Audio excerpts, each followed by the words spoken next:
Assalamualaikum warahmatullahi wabarakatuh. Perkenalkan, nama saya Emil Daraji dari kelas 1B Keperawatan dengan NIM 15111108622. Baik, di sini saya akan membahas tentang sistem integumen pada manusia. Sebelum kita masuk pada sistem integumen, kita harus mengetahui dulu apa itu sistem integumen. Sistem integumen adalah sistem organ yang membedakan, memisahkan, dan menginformasikan kita dari lingkungan sekitar. Sistem ini seringkali merupakan bagian dari sistem organ terbesar yang mencakup kulit, rambut, kuku, kelenjar keringat, kelenjar minyak, dan kelenjar susu. Baik, di sistem integumen kita akan membahas tentang indera peraba atau kulit. Kulit adalah bagian tubuh yang paling luar yang menutupi permukaan tubuh sehingga memiliki peran penting, yaitu sebagai pelindung tubuh dengan lingkungan luar dari berbagai macam rangsangan serta gangguan dari luar. Sistem integumen. Di sistem integumen kali ini kita akan membahas tentang struktur kulit, fungsi jaringan kulit, fungsi kulit dalam pengaturan keseimbangan cairan, dan fungsi kulit dalam pengaturan keseimbangan temperatur.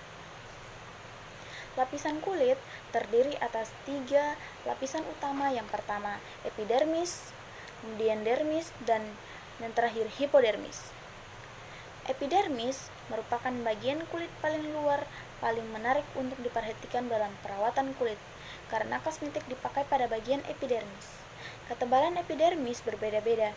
Pada bagian tubuh paling tebal berukuran 1 mm, misalkan pada telapak tangan dan telapak kaki. Paling tipis berukuran 0,1 mm, terdapat pada kelopak mata, pipi, dahi, dan perut.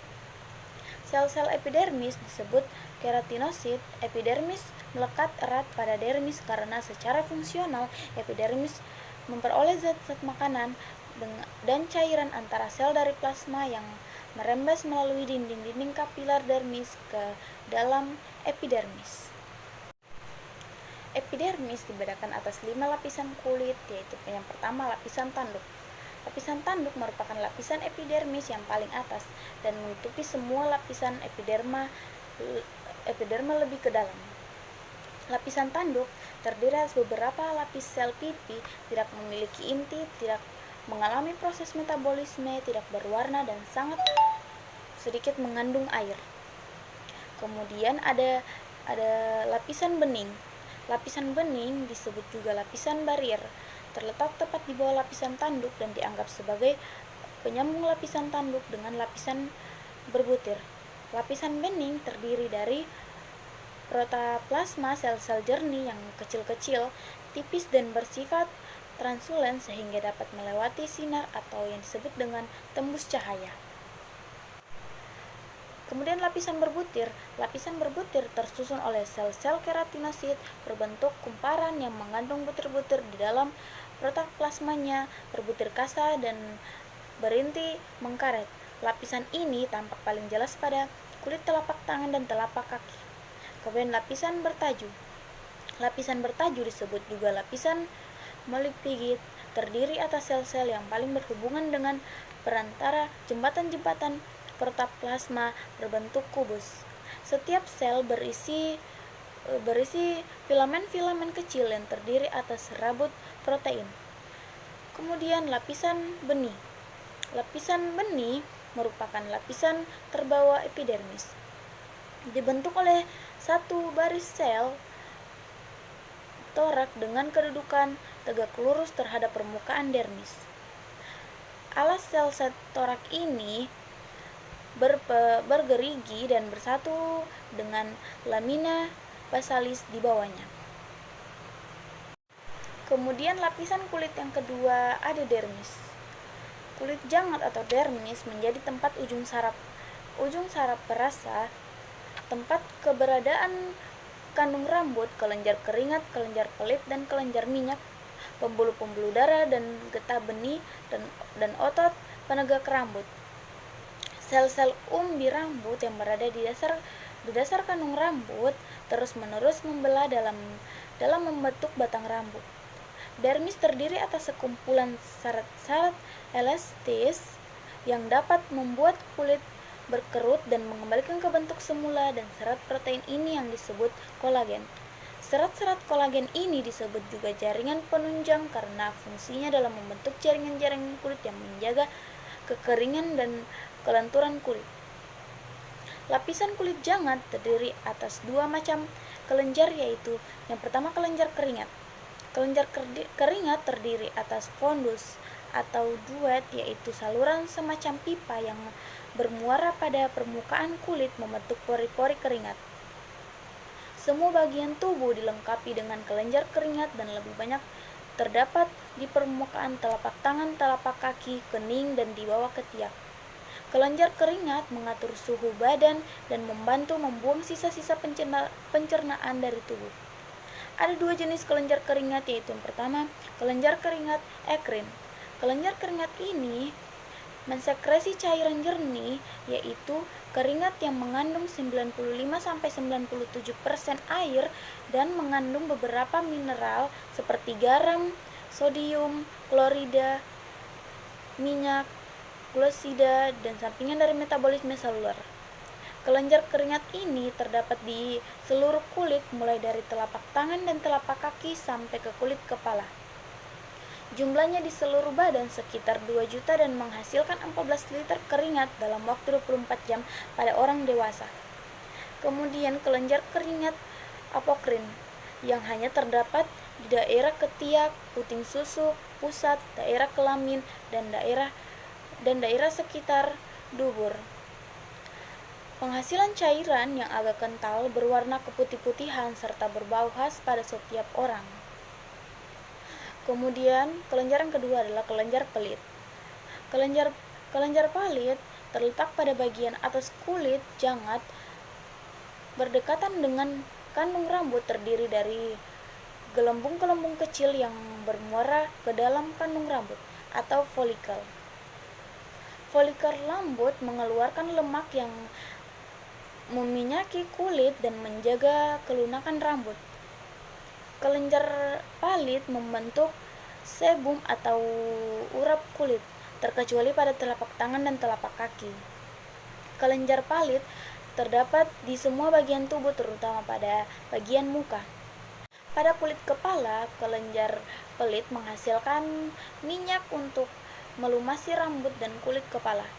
Pada kebotakan orang dewasa, ditemukan bahwa kelenjar palit atau kelenjar sebaceae membesar, sedangkan folikel rambut mengecil.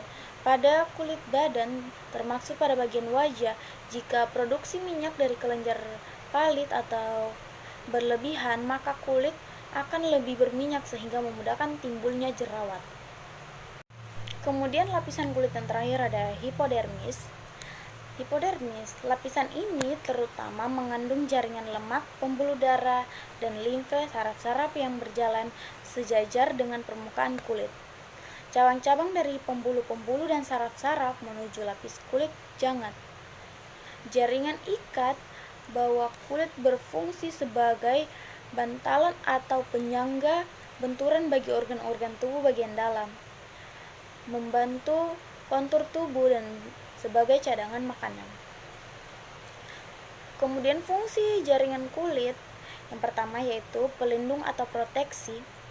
Epidermis, terutama lapisan tanduk, berguna untuk menutupi jaringan tubuh di sebelah dalam melindungi tubuh dari pengaruh luar seperti luka dan serangan kuman. Lapisan paling luar dari kulit ari diselubungi dengan lapisan tipis lemak yang menjadikan kulit tahan air. Kulit dapat menahan suhu tubuh, menahan luka-luka kecil, mencegah zat kimia dan bakteri masuk ke dalam tubuh, serta menghalau rangsang fisik seperti sinar ultraviolet dari matahari. Kemudian, menerima rangsang kulit sehingga peka terhadap bagian rangsang sensorik yang berhubungan dengan sakit, suhu panas atau dingin, tekanan, rabaan, dan getaran kulit sebagai alat perasa dirasakan mulai dari ujung-ujung saraf sensasi. Kemudian 3, pengatur panas atau termoregulasi. Kulit pengatur suhu tubuh dilandasi dengan konstruksi pembuluh kapiler serta melalui respirasi yang keduanya dipengaruhi saraf otonom. Tubuh yang sangat sehat memiliki suhu tetapi kira-kira 98,6 derajat Fahrenheit atau sekitar 36,5 derajat Celcius. Ketika terjadi perubahan pada suhu luar, darah dan kelenjar keringat kulit mengadakan penyesuaian seperlunya dalam fungsinya masing-masing. Pengatur panas adalah salah satu fungsi kulit sebagai organ antara tubuh dan lingkungan, sedangkan panas akan hilang dengan menguap keringat. Kemudian yang keempat, pengaluran. Kulit mengeluarkan zat-zat tertentu, yaitu keringat dari kelenjar-kelenjar keringat yang dikeluarkan melalui pori-pori keringat dengan membawa garam, yodium, dan zat kimia lainnya. Air yang dikeluarkan melalui kulit tidak saja disalurkan melalui keringat, tetapi juga melalui penguapan air sebagai pembentukan keringat yang tidak disadari. Kemudian yang kelima, sebagai penyimpan. Kulit dapat menyimpan lemak di dalam kelenjar lemak. Kemudian menyerap terbatas. Kulit dapat menyerap zat-zat tertentu, terutama zat-zat yang larut dalam lemak dapat diserap ke dalam kulit. Hormon yang terdapat pada kimia muka dapat masuk melalui kulit dan mempengaruhi lapisan kulit pada tingkat yang sangat tipis. Penyerapan terjadi melalui muara kandung rambut dan masuk ke dalam saluran kelenjar palit, merembes melalui dinding pembuluh darah ke dalam peredaran darah, kemudian ke berbagai organ tubuh lainnya. Kemudian sebagai penunjang penampilan, fungsi yang terkait dengan kecantikan yaitu keadaan kulit yang tampak halus, putih, dan bersih akan dapat menunjang penampilan. Fungsi lain dari kulit yaitu kulit dapat mengekspresikan emosi seseorang seperti kulit memerah, pucat, maupun kontraksi otot penegak rambut. Kemudian fungsi kulit dalam pengaturan keseimbangan cairan. Ciri kulit yang sehat, kulit yang berwarna, kulit lembab, halus, dan kenyal. Kemudian fungsi kulit dalam pengaturan keseimbangan cairan yaitu fungsi absorpsi, merembes kulit terhadap 0,2 atau CO2 dan uap air memungkinkan kulit ikat mengambil fungsi respirasi. Kemampuan observasinya tergantung pada ketebalan kulit, hidrasi, kelembapan metabolisme, dan jenis fikulum.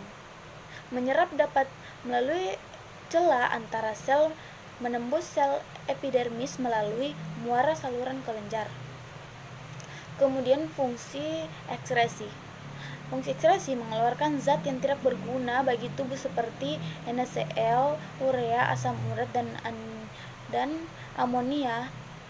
Kelenjar lemak dengan bantuan hormon androgen dari ibunya memproduksi sebum untuk melindungi kulitnya dari cairan amnion, di mana pada waktu lahir ditemukan sebagai versis sechosa.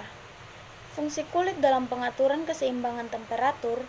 Kulit berfungsi sebagai pengaturan suhu tubuh di permukaan kulit. Terdapat rambut yang menjaga suhu, dan dalam lapisan dermis kulit mengandung sel yang dapat mengkondisikan suhu tubuh manusia. Fungsi pengaturan suhu tubuh dengan cara mengeluarkan keringat dan mengerukkan otot-otot pembuluh darah dengan kulit. Kulit kaya pembuluh darah sehingga dapat nutrisi yang baik. Kemudian tonus vaskular dipengaruhi oleh saraf simpatik.